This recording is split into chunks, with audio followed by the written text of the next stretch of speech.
There are more than 221 million people on the do not call list. But lots of them say they're still getting calls from telemarketers. Consumer Watch reporter Julie Watts found out why.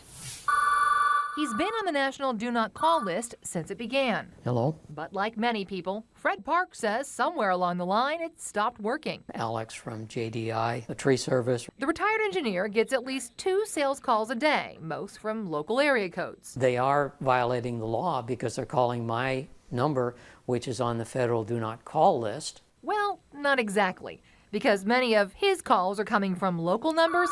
Turns out they may not actually be illegal. The Do Not Call registry only applies to phone calls that travel between states. The FTC's Bikram Bandi says the federal law only applies to interstate commerce, so they generally can't go after telemarketers calling from within your own state.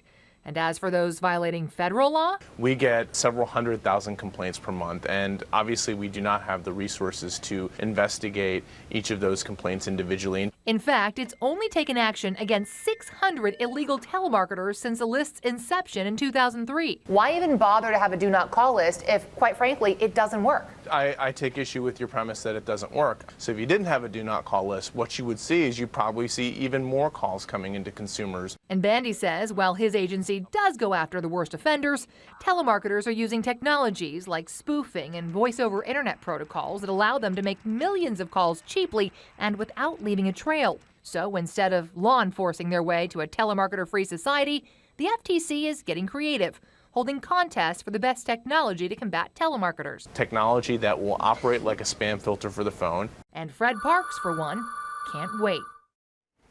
Now, the FTC says it's up to each state's attorney general to go after telemarketers within their state, but Kamala Harris's office admits it's not a high priority here. The best way to stop calls, hang up.